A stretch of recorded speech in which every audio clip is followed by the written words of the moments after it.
Both the people who could end up replacing Mr. Trudeau, both Ms. Freeland and Mr. Carney, have said that they'd like to get rid of the carbon tax. Would you run for the Liberals again in the next election if the carbon tax is not in the platform? So a couple of things I'd like to say about that. First, it's not a tax. The Supreme Court of Canada was very clear on that. Two, there are two separate components to it. There is a consumer carbon pricing and there is an industrial carbon pricing. Obviously, largely because of the disinformation and lies, frankly, of Pierre Poilievre, the consumer price on pollution has become very unpopular, and I understand it. I have defended it for the last 3 years. It is a very effective tool to fight climate change. It's not the only one. We have more than 100 measures in our climate action plan that is helping Canada, for the first time in its history, reduce greenhouse gas emissions as our economy is growing. Should we not have that particular tool, there are other things we can do to fight climate change. And yes, I will run during the next federal election.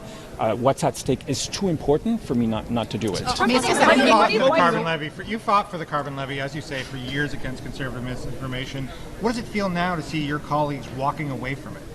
As I said, our plan to fight climate change is much broader than just one measure. There's about 100 different measures that we have deployed to fight climate change in Canada. And the consumer carbon pricing element is an important element, but it's not the only one. The industrial pricing component of carbon pricing in Canada gives us 3 times more emission reduction than the consumer pricing. So I'm talking to all of the candidates to say, okay, well, if you're not moving ahead with this particular element, what it is you will put in place to ensure that Canada can continue to fight climate change and to make sure that we can reach our 2030 targets. What responsibility do you take as the Environment Minister? You're saying it's very unpopular, but is it not your job, and has it not been your job to sell this? Is this not on you for Canadians to not like the carbon tax?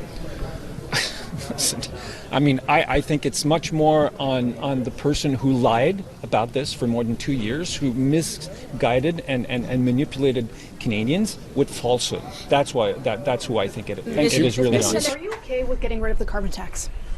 As I said yesterday, my statement to many of you yesterday was a difficult one. I continue to believe that the consumer price on pollution is one of the best tools we have to fight climate change. It's not the only one. We also have an industrial component to it, to carbon pricing, which is very important, which gives us the bulk of our emission reduction. But our plan is not based on one single measure. Our plan to fight climate change is based on 100 of different measures that we've put in place. And I will continue to work with Mr. Carney to ensure that if we don't go ahead with the consumer carbon price, that we have something else in place that will both help Canadians with affordability, but that will also help us to achieve our 2030 targets. Is there anything that's as effective or more effective than a consumer price on carbon?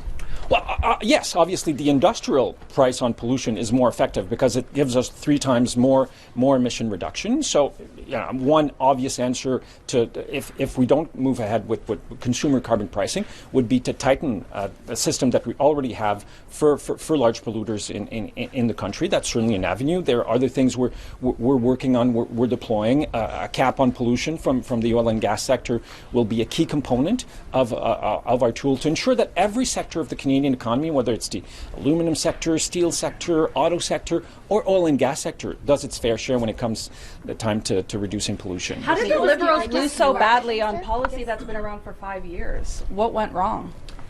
Pierre Poilievre went wrong, and he lied and manipulated Canadians on this issue, because for a number of years, a large amount of Canadians were in favor of the consumer pricing, and through a campaign that has largely lied and misled Canadians, he's made it a very unpopular policy. You're talking about continuing to support consumers even if the consumer price on carbon is gone. Are you talking about? I mean, because people are going to spend more if the industrial pricing system is there, it's going to get passed on to consumers. So you're talking about what? Cutting their taxes, giving them a refund? Like, what's your idea?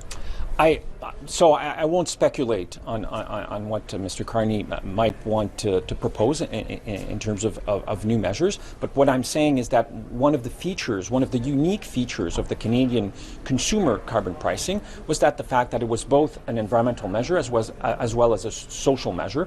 And we obviously have to find solutions to the fact that we will be losing emission reduction if we get rid of the consumer carbon pricing.